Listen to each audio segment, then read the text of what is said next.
3 knockdown rule is in effect. I'm Steve Kim, joined by Memorial Day Mario Lopez. Oh, that has a little alliteration to it right there. Well, Absolutely. yes. By the way, you don't say Happy Memorial Day. It's more of in remembrance. It's a remembrance. There's A nothing tribute. happy about it. Yeah, a Actually, tribute. it is. To those who made the greatest sacrifice. Exactly. And who makes a sacrifice with us every week? Justin Buffalo Knuckles. That's a great wingman. Not the same level, but yes. Thank you, guys. And I don't know. and we've got a lot to talk about. What a great story from Kissimmee, Florida. It's only appropriate that the Fighting Marine on this particular weekend stormed the beaches of Normandy, planted the flags after the Battle of Iwo Jima, and he is the new WBO junior featherweight champion of the world, Jamel Herring, conclusively outboxing and outfighting Masayuki the Judge Ito, who was disbarred of his title. Clear victory, and Jamel Herring, to me, fought a disciplined fight. He was very, very good in terms of executing his game plan. And Ito, to be honest, looked a little bit one-dimensional. I thought his lack of amateur grounding and fundamentals in that background was a little bit lacking. But Jamel Herring, in a brutal business that is often so unforgiving, this is a victory for one of the good guys. It was like a movie, really. Yeah. If you look at all the details, served 2 tours in Iraq, fighting over Memorial Day weekend. His daughter died of SIDS 10 years ago. It was the anniversary To the of day. Oh my God! I mean, it's so heartfelt and deep. It's like a movie. You wouldn't believe it probably if you saw it in a movie, but it was all true. And he rose to the occasion, and he was victorious. And like you said, he really did a great job boxing. It was this. The term slick southpaw gets used a lot, but that's exactly what he was. He was slick in there, his feints, his combinations. Ito, he looked like he couldn't pull the trigger fast enough. And the thing with both of these guys is they're both gentlemen outside of the ring as well. They're both very easy to root for. Yes. But Herring, man,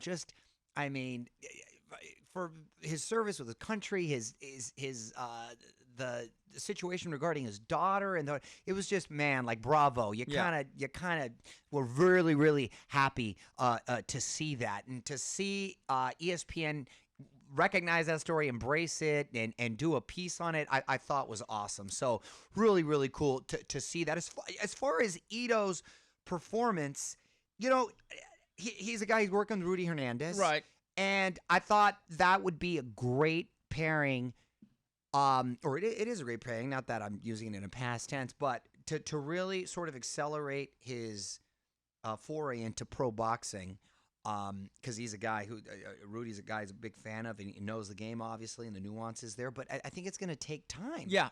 It's going to take time, and he's a world champion, and there's no easy outs, especially on this level and in that weight class. Yeah, right now. and the one thing about Ito, when he won his title with Christopher Diaz in that first title defense back in December, both of those opponents, as Teddy Atlas would say, cooperated. In other words, they played into Ito by standing in front of him, getting inside the pocket. And Andre Ward mentioned this along with Tim Bradley. When you have a wide stance, it's great punching forward, but in terms of changing directions and changing distance, it's a little bit difficult. You're stuck in quicksand. So if a guy stays right there with you, you can wing punches. Herring did a great job of boxing like a southpaw. Yeah, good pivots. Right, and good the pivots and the turns. So Ito could never get that right hand on track. Right. He's got more of a wrestler stance. You're right. Yeah. Real wide base. So is it something that can be fixed? Yeah. I mean, it's going to be a tough out if there's a rematch, or if there's it's going to be tough out every time regardless. And absolutely, Herring is the story of the weekend. I know there's a lot of talk about him unifying with WBC champion Miguel Burchell. Talking to some of the people in the background, like you mentioned, Herring is such a great story.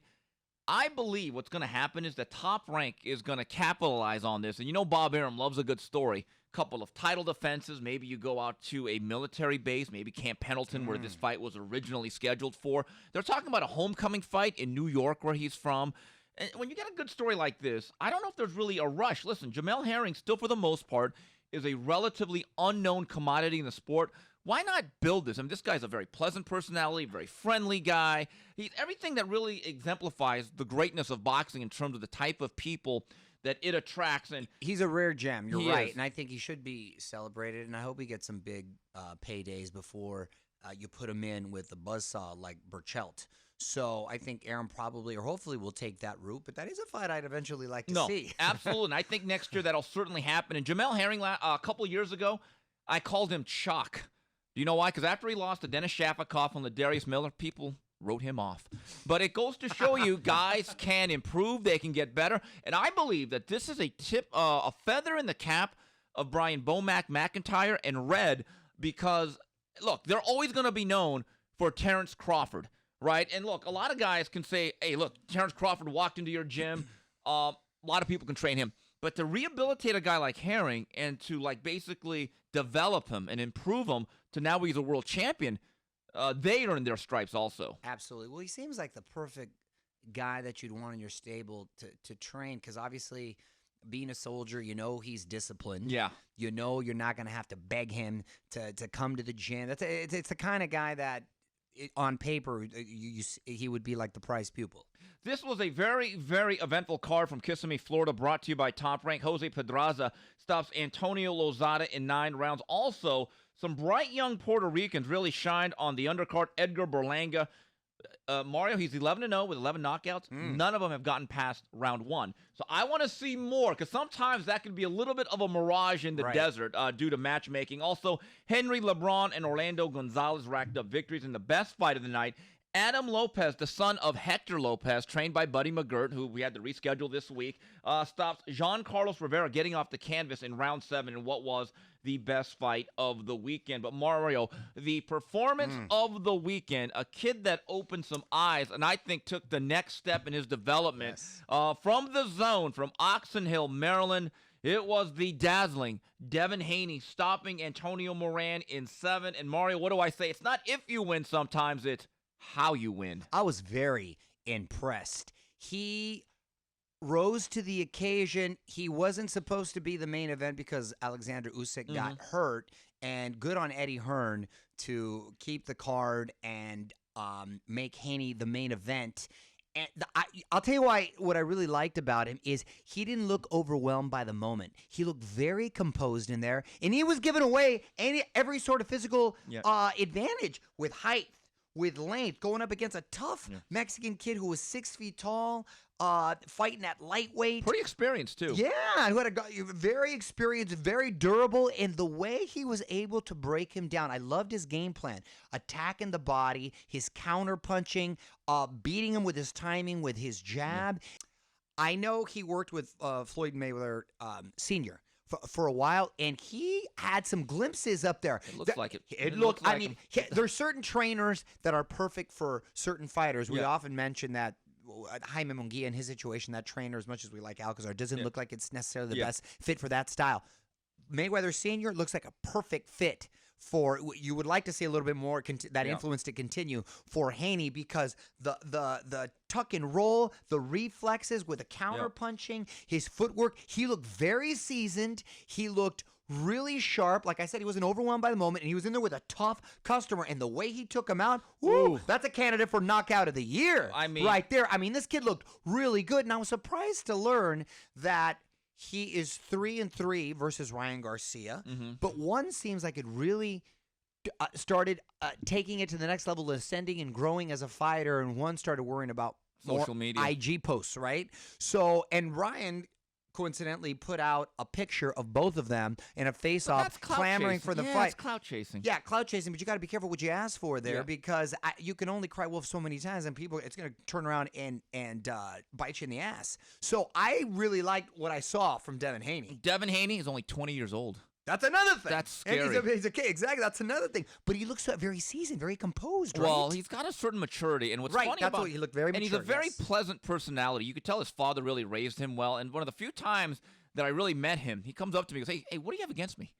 And I go, what? Excuse me? He goes, well, why are you breaking his balls? And you're always talking bad about me. I said, no, listen. Don't take the fact that I really am high on Teofimo Lopez as a knock on you because I think you two are top notch.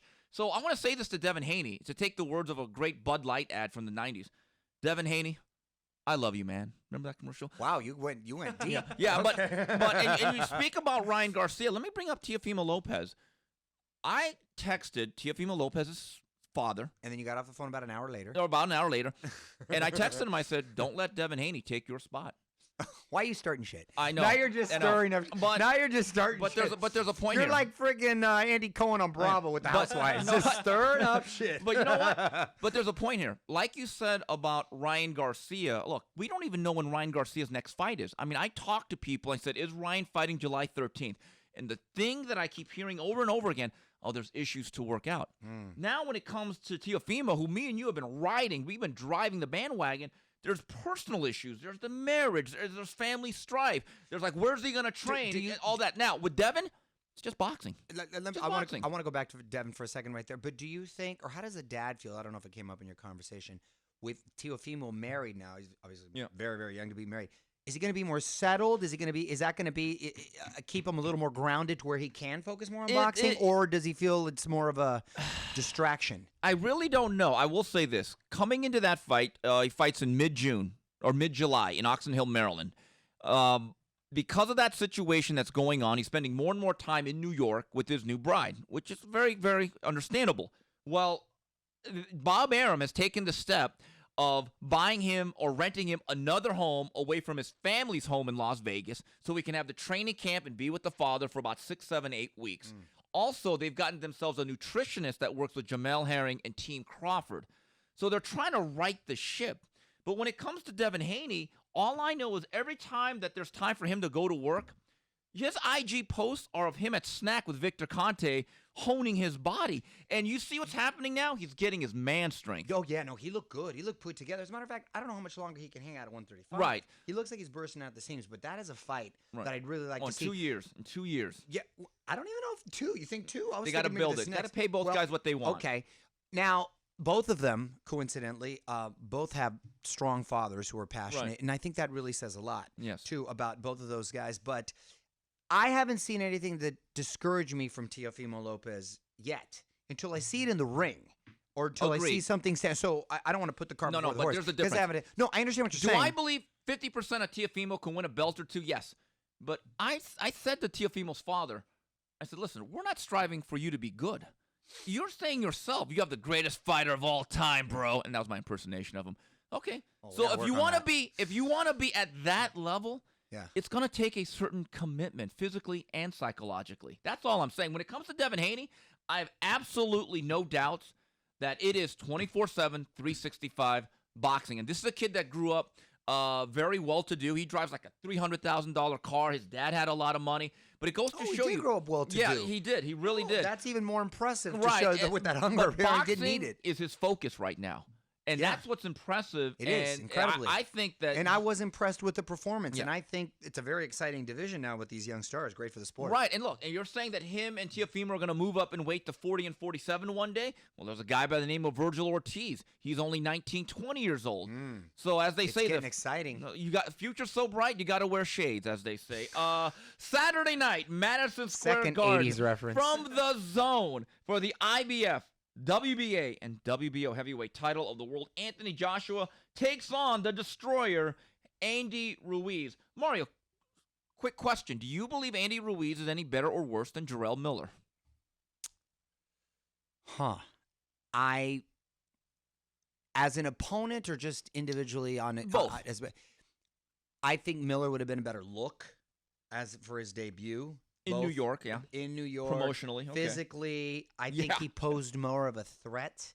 I think Ruiz. More of a threat. Interesting. I do. I think Ruiz, Huh. as talented as he is, I don't know if he's going to have the pop to discourage Joshua enough. Where I think Miller has the potential to hurt Joshua. That's interesting. Yeah, but I do think skill set wise, Ruiz is more talented.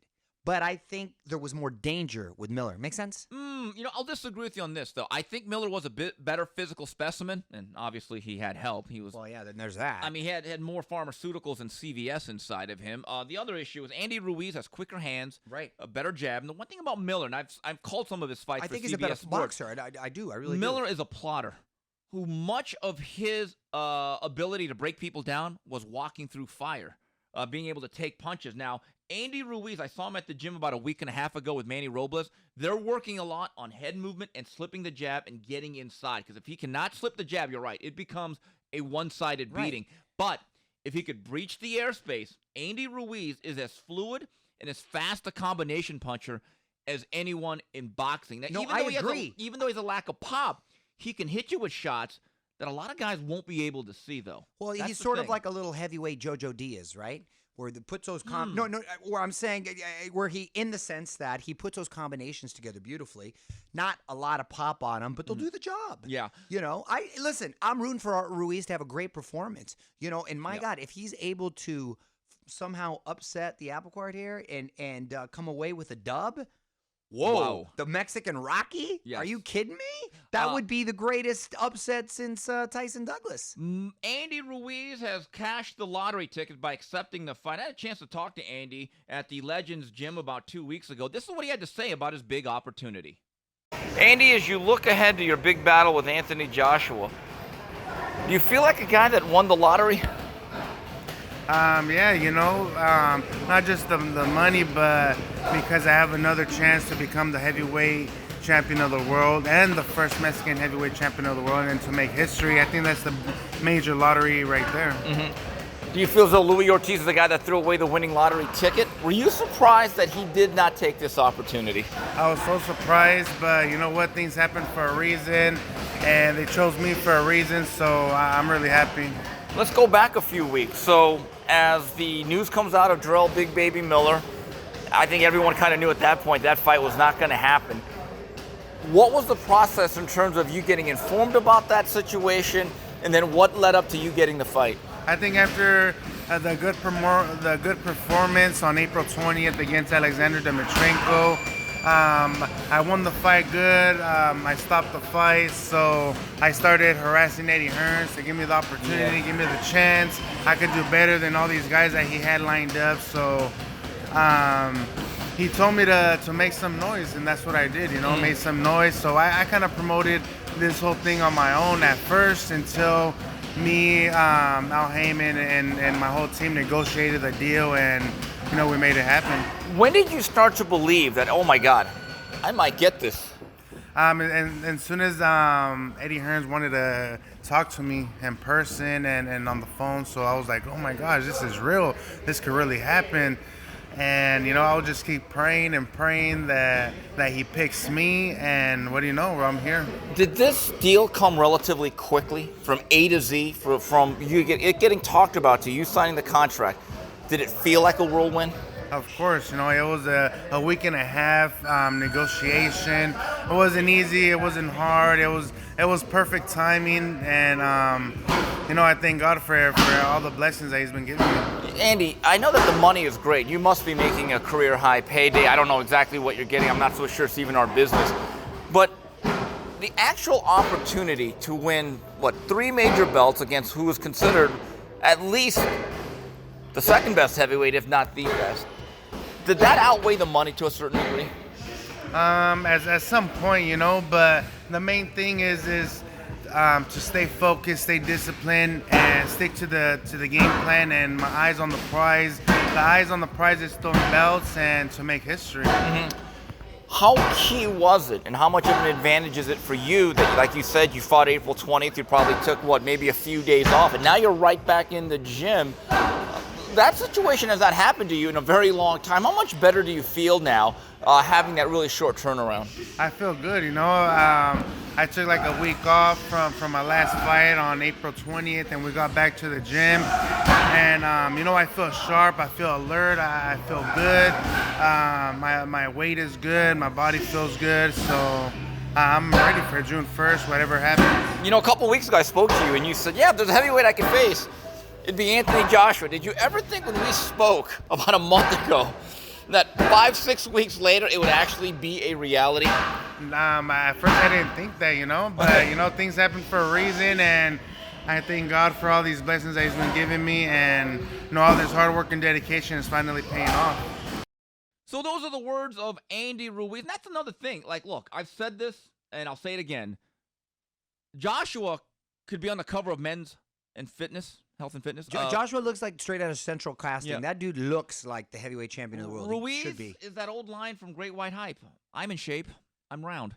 but looks can be deceiving. Exactly. And look at Tyson Fury. He's built like a bag of milk. Yeah. And that guy boxed Deontay Wilder's ass off. But had he not gotten knocked down in the last, that would have been a clear-cut victory. Absolutely. There is a reality towards this, though, but the fight everyone wants to see in the heavyweight division, or the series of fights, really belongs to the likes of Anthony Joshua, Tyson Fury, and Deontay Wilder. I asked Eddie Hearn, the head of Matchroom Sports, why isn't the Wilder fight happening, and when was the last time he talked to Shelley Finkel and company? I think it could be a number of reasons. I think they can't afford for the world heavyweight champion to box on another platform. Mm-hmm. And by the way, perhaps we'd box on another platform to make this fight. So that kind of rules out that argument. I think if you're talking about the potential sale of a company, which is obviously rumoured as well, then it would be a bad look to lose greatest asset of the sport in the World Heavyweight Championship from that platform. I think they don't want us to get on. I don't think they want Anthony Joshua to get on. And I think that they don't want us or Anthony to have the power of being the undisputed heavyweight champion of the world and by far the biggest star, or one of the biggest stars in sport, let alone boxing, but in sport. And that's really, really sad if that's the case. Because I want to gamble. You know, like if Anthony lost, is it bad for Matchroom? Terrible for Matchroom, right? If Deontay lost, is it bad for PBC? Terrible for the PBC. But that's sport, and I want to gamble. Do you want to gamble? Because it is a gamble. 50-50 fight. But isn't that what it's all about? You know, it's not about just holding on to the titles and just keeping, you know, your assets within your promotional company and not taking risks and just taking easy fights. We want to gamble. So the question is, do you want to gamble? And if you don't, then you shouldn't be in the sport. Or you shouldn't be, not in the sport, you shouldn't be in sport. Because it's all about the gamble. It's all about the adrenaline. It's all about laying it on the line. So I don't really care if it affects the business of Matchroom sport. What I care about is that night where my guy is fighting for the undisputed heavyweight world championship, and I believe he wins. And I'm willing to put that all on the line, and so is he, for that chance. So, Mario, obviously Eddie's going to be biased. He's going to look at his things his way. But if you look at the series of events and the way they've played out, look, there was a time last summer I did think it was Joshua and Eddie Hearn kind of pulling away from the fight. I don't see how anyone that's rational and unbiased can say right now it isn't Wilder and their side playing games here and delaying this matchup. Wilder has continued to impress every outing, and I think the last statement he made was just that, a huge statement. So his stock has risen, and he is bringing more to the table now. However, the reality is that Joshua is still a much bigger star, and if he has an impressive outing in his stateside debut, it's just going to continue to grow. At this point, I think 60-40 split would be fair. Or do you disagree? I think that's the best that Wilder can expect, and I actually think based on actual numbers in terms of gate, what they've made in the past, market value, it's probably a tad generous. That's what I'm saying. To Wilder, but there's an intrinsic value to that last belt.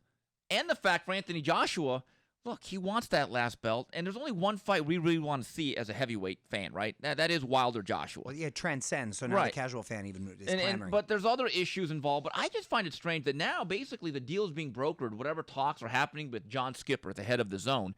But in my view, look, it's going to be an interesting look because I believe on Saturday in Madison Square Garden, that building's going to be close to sold out. Now, when Wilder fought Brazil, who did not have a great B-side, Dance Partners Matter, only had about 13,000 and change. We're talking about a British guy fighting a West Coast Mexican, right, outdrawing the American by a lot in the neighboring borough. That says a lot to me. That there's no debate on who the A side is here, and I hope Wilder doesn't get those hanger-ons or people that are in his ear that are, no, man, you're deserving Or being made to live up to an agenda. Exactly. Cannot die on the vine. Okay, Mario, let's say you're Louis Ortiz and I'm your manager, and like 5-6 weeks ago, this news breaks of Jarrell Miller, and you're thinking, oh my God, yes, right here, Right. me. And then you say me, hey, I want the fight. And I say to you, because of Al Heyman or whoever, here's the thing. We're going to give you Wilder. And then you probably say to me, okay, same amount of money, right? Because Eddie's offering 6 to 7. I have a question. Louis, are you getting 6 to 7 when you're being lined up for Deontay Wilder? How do you reconcile that? Right. I don't know if you can, but I think the hands are tied. Right, so I and don't one think you have guy a has choice. 3 belts, and the other guy's offering you a much bigger guarantee. What's that old song from, was it Aretha Franklin or Patti LaBelle? Who's zooming who?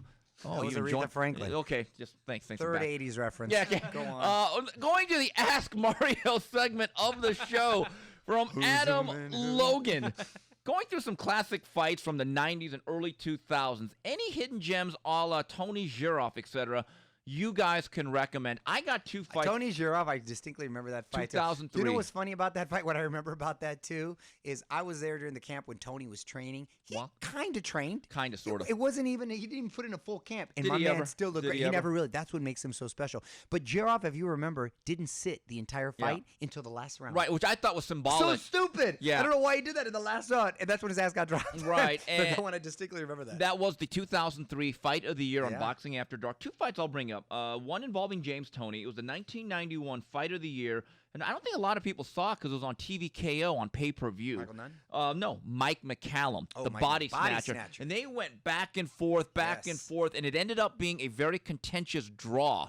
And then they had a rematch on HBO in the summer of 92 that Tony clearly won that fight. Another hidden gem from one of my favorite fighters of all time, Mark Too Sharp Johnson, a little flyweight, against Alberto Raton Jimenez in the mid-90s at the Forum.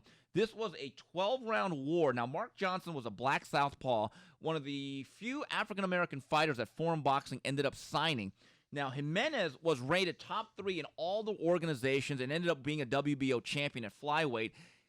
Johnson was served up as the opponent. It was his first 12-round fight, and this ended up launching a Hall of Fame career. And it was one of the best fights of Forum Boxing history, and it was on prime tickets. So that's another fight under the radar. There's so many fighters that what could have happened and I remember Ike Ibuchi when he fought Tua. Oh, that was in Sacramento at the Arco Arena. That was a great R.I.P. Arco. fight. R.I.P. Yes, and that Still was stands, but Yeah. a hell of a fight. A lot of action for heavyweights. I've never seen Tua let his hands go so much, but that was a nice little gem. And by too. the way, I thought Tua won that fight. I do. I thought he caught up at the end, but again, my judging doesn't mean a damn thing. Here's one from JMG at the Big Diddle. Hey guys, how about asking Mario to go at least 90 minutes at least for the 3KR? I feel like you guys rush things sometimes and don't thoroughly expound upon certain topics when trying to keep the show to 45 minutes. So hold on. oh, some criticism today. I like it. Hold on. Let me be Chris Webber and call a timeout I don't even have here. First of all, let me stick up for you, Lopez. You have a very busy schedule. Don't blame it on me like I'm cutting it off short. The problem Even is though there's you- no even- problem. even though you you are. gotta leave. No, you gotta leave your audience wanting a little bit That's more. right. Leave them wanting a little bit more. It's better to leave a party too soon than too late. Right.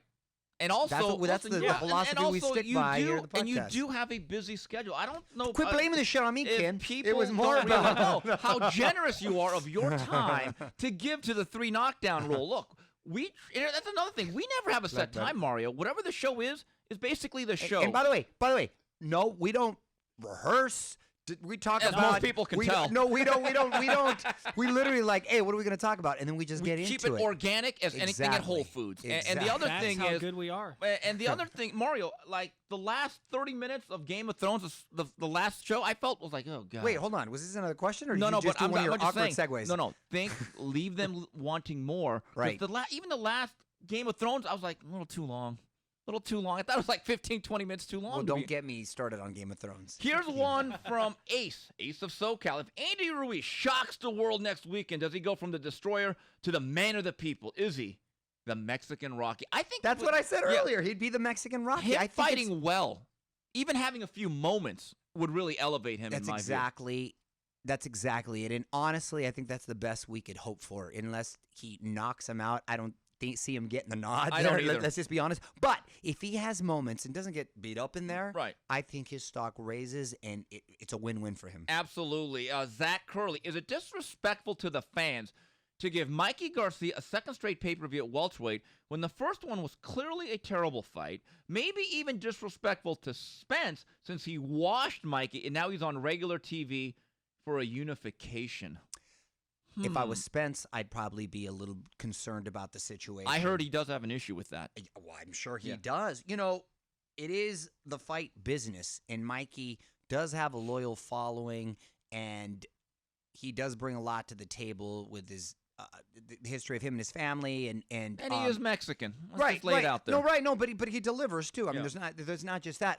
I'm just more confused of why he's choosing to stay in that weight welterweight. class, and the whole. That's what's crazy to me. Now it's going to be real interesting to see how he fares here and what becomes of this from the future, because this is a pivotal moment in his career that it could really be damaging if it doesn't work out well. And Mario, no one's forcing anyone to buy the fight, though. That's the other thing. Yeah, You have the exactly. power of the consumer. Look, do I think it's ideal? No. I'm And- interested in that fight, though. So the am Battle I. of the Garcias? And still no word, though, if that's actually been finalized. Here's one from the Throne South. Who had a worse last year? Game of Thrones or HBO Boxing?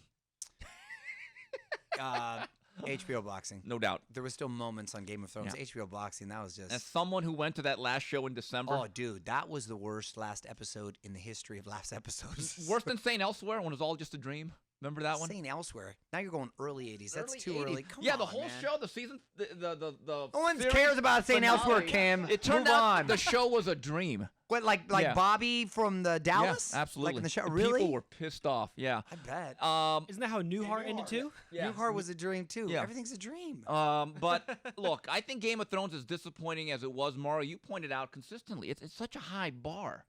Well, I think, That's the wole thing. It was impossible to live up to. I think the fact that the writers were working on the new Star Wars, it felt like they phoned it in. Everything was rushed, and I didn't have a problem necessarily Bran ending up on the Iron Throne. It just seems like everything was rushed, and they got out of they were so, Right. very much out of character. Better a lot off of times. doing 10 one-hour episodes Right. instead of 6 Exactly. hour 15 to 30. Exactly. Albert Alvarez, fantasy matchup. Lomachenko versus Valero at 130. Ooh, gosh, that's another guy that I wish. Yeah, did Valero kill himself, or did he get? There's theories about that, There's but he theories- died early. That dude was bad. He was, but you know he what's was funny? so bad. No, but it was just fun. No, I mean, no track record, though. He's like James Dean. You want to make Well, your that's exactly- that's a reputation great better than the reference. track record. Die early, like your Tupac or Right. Valero or Right. James Dean, and you will always be a little bit legendary. You'll Right. be lionized, you know? You're exactly right. I mean, I don't feel Valero had enough in the skill set for a Lomachenko. But man, I agree. he was dangerous. Throughout the whole fight. Could have been losing every Yes, round, and just one of exactly. those hammers could have dropped. Power in both hands. Wholesome Sancho. Wholesome Sancho. I like that dude. In 5 years, who's the bigger Latino boxing star, Teofimo Lopez or Ryan Garcia? Okay, this is interesting. Star or better fighter? Because if you keep feeding Garcia touches that aren't necessarily that dangerous, and homie keeps piling on IG followers, and he starts developing so maybe small pay-per-view shows, he may be the bigger, quote, star, but the bigger fighter that I think eventually, who will have the bigger legacy But as they a have to fighter. go Do you hand understand in what I'm hand. saying, Yeah, no, though? but they have to go hand in hand. To me, Ryan. Well, at some point, 5 years. Oh, that might be the breaking point right there. He's gonna have to. By 5 years, he's gonna have to face Well, a here's the real thing. live Teofimo body. Lopez to me can be like New Edition, the boy band that really ends up being able to sing, and you're like, wow, there's some substance. Right now, Ryan Garcia's that boy band. You're kind of saying to yourself, is this Milli Vanilli? Are they just lip syncing? That's not a boy band. That was a duo. Okay, Talking whatever. Or Menudo. Yeah, exactly. Instagram may not exist in 5 years. Ooh, then that really hurts Ryan That's Garcia. a monkey wrench. Right. That's a monkey but wrench. you know, They'd be more like O-Town. Right, That was but- one of yeah. that was one of Nichols' more favorite boy bands. At that restaurant we used to That's go cold as to. ice. He's a friend of mine. Cold Look, as ice. Oscar De La Shout out Hoya, to Wood Ranch. at the end of the day, the reason why he's legendary and was the biggest star for about a decade, there was substance. It wasn't just sizzle, that there was a lot of steak. I need Not more just because steak. he's the homie, but the Right. thing about Oscar, he was the last. Yeah. He was the last of the Mohicans. My man. I mean, yeah, he was handsome and all that stuff in the pedigree, but he fought everyone. Filet mignon. And he fought them in their prime. Right. So that win or lose, you can't Right. That doesn't exist anymore. And that was filet mignon. Exactly. Okay, here's one from Johnny Guillen. Kim, did you know that Mario is a fitness guru? Yeah, he looks amazing, but now he's selling items to help improve your life. All at Ross as an average price of $6.99.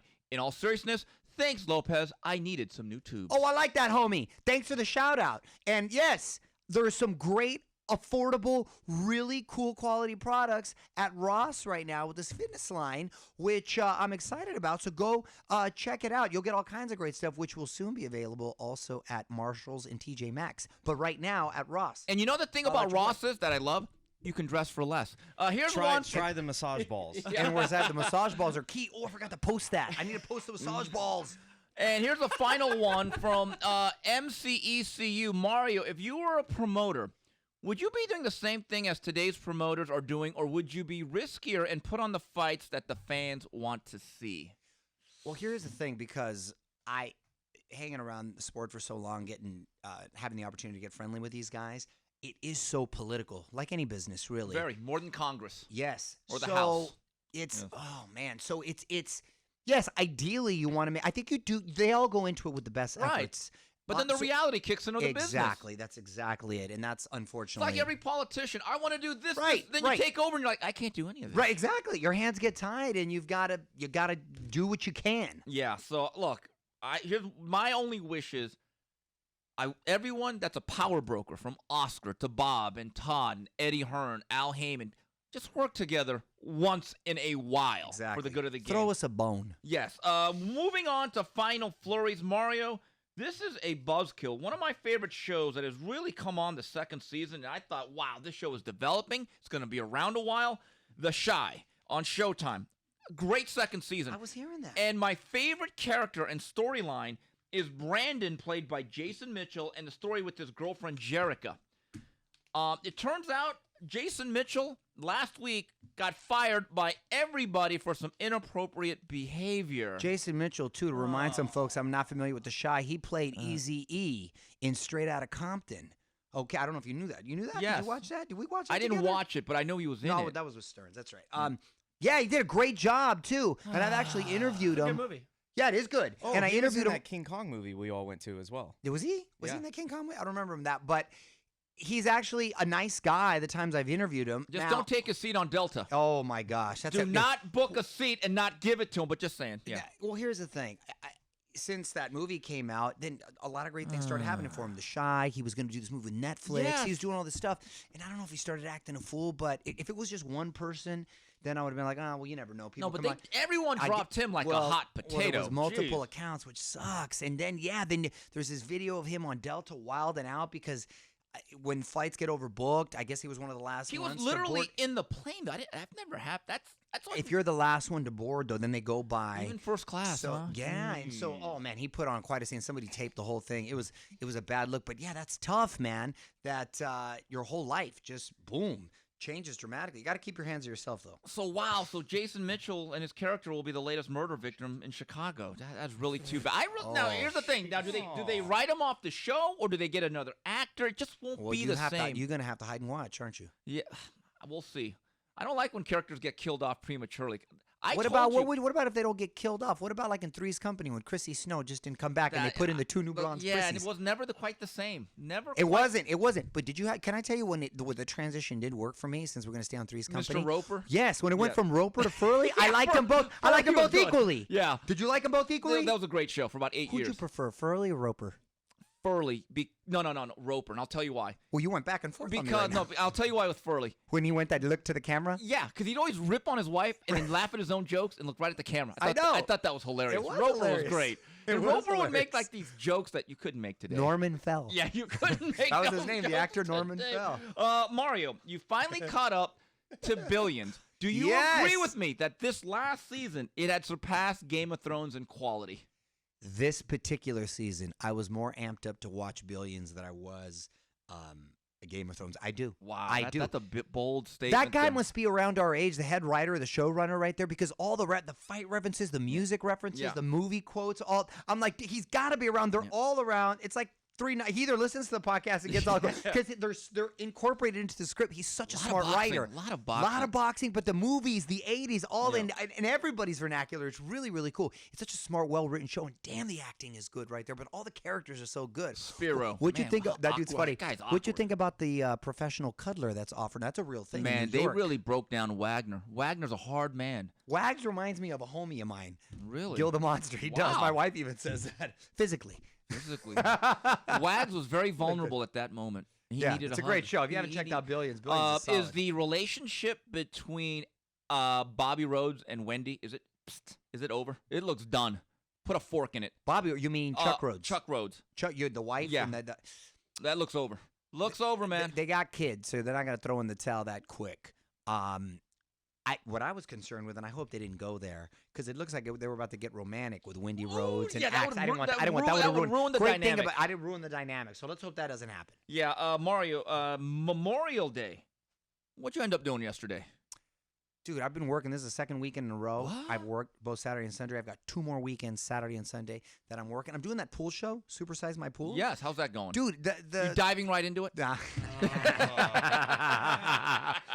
I did 2 reveals, and the reveals are so drastic from the befores and after. It's kind of cool. There's no better feeling than hooking people up and rewarding them. Now, this is basically Pimp My Pool. It's pimp my ride, Your Mexican but I'm exhibit. I'm pimping Now, the pools. What is the requirements to be eligible to upgrade the pool? You got to have a busted ass pool Mhm. and issues with it, and it's just broken down and decrepit.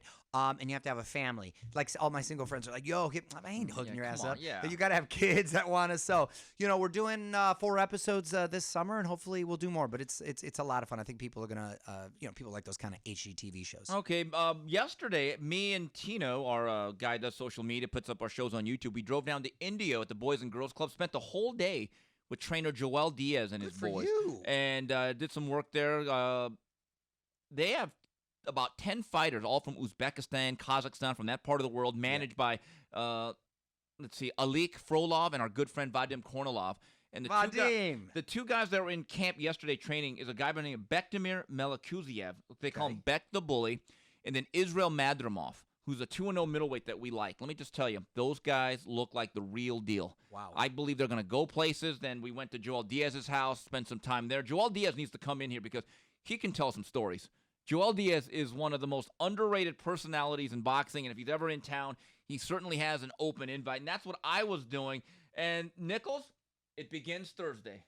Whew, can't wait. Okay, let's be honest. Does Kevin Durant actually want the Warriors to win if he doesn't play in this NBA Finals? No, I'm being dead Well, serious. I think the bigger question is do you think he's going to play? No. Doesn't look like it. To me, the reports are his He got injuries. to put in a couple minutes just so he can collect the other ring, man. Really? Just to be Jack Haley? Just give me a break. He's not playing a lot of minutes. I really believe that. No, but even a little bit. He's got to show. What's he a still little gets bit? He still gets What's a ring, right? Of course he does, yeah. Yeah, I know, but just to say he played, and does it hurt his legacy? It certainly helps Steph's. See, I believe this is a real series. I think Toronto will win at least 2 games. How can you not Giannis, Antetokounmpo, who I thought was honestly probably the best player, right, in the NBA leading into this? I thought just all around, as a physical specimen, He got exposed a bit. Well, it's just there's certain players that are great players, but then there's certain players that are clutch players. Right. And Kawhi Leonard has turned out to look so and he's under the radar clutch. Like you forget he won a couple titles already. And then not being favored and from Toronto going. I mean, man, he is looking. His stock is just San Diego State guys from Riverside right here in L.A. Kawhi just really impressed me. Going to Giannis, the Greek freak, one thing we found out, if you put a wall in front of him and you zone him a little bit, he has blind spots. So if you make him face up and extend his game, all summer he's going to have to just get a shooting coach and literally make 1,000 shots a day. He's so long. Him and Ben Simmons should just hang out all summer. Right, and just shoot jumpers. Because, look, they know in the playoffs when everything is so game plan specific, even quarter by quarter, and everything gets really condensed and you're playing the best teams and the rotations tighten, a lot of those buckets that are available in February, March, they close up. It's a different game, too. Now, it all gets slowed down, much more physical. But you think they got a shot, or you just make it competitive? Yes. They have that Dallas They're a tougher matchup, for sure. Yeah. They're a tougher matchup. They have the Dallas Mavericks 2011 feel. Ooh, Remember, against the Heat. they had a lot of steady, hard-nosed, experienced veterans surrounded by Dirk Nowitzki. Yeah. Well, look, Toronto has the same thing with another superstar in Leonard. And the one thing about Golden State, you can get a little physical on them, and they're not as deep. Right. Now, they aren't as deep. I mean, Clay and Steph, they still shoot the lights out. You know, they're always dangerous, right? They're sort of like that heavy-handed fighter that they can just come and light it up in like the fourth quarter. So it's gonna a fun matchup. So if the Warriors win it without KD, Will he in come to your the parade? view, Justin, do you think Kevin Durant says, "Oh my God, I've got to set my own legacy"? That maybe everything I did was devalued the past 3 years, No, I don't and then he believe heads in- to New York. to New York or L.A.? He's not. I don't mean the Lakers. I mean the Clippers. Oh God, that is depressing. Can you imagine? Oh, that's depressing. Did you read the latest ESPN report on the Lakers' dysfunction? Oh man. Call it the tragic hour. It's not. a good look It's for not- Irvin. And why are they dragging Kobe into this? Kobe had nothing to do with this. Well, his agent is the GM now. Yeah, they're Yeah. saying Kobe's recruiting players, Kyrie and stuff. So. Time out. Oh, come Let me be on, Chris Webber come again. on.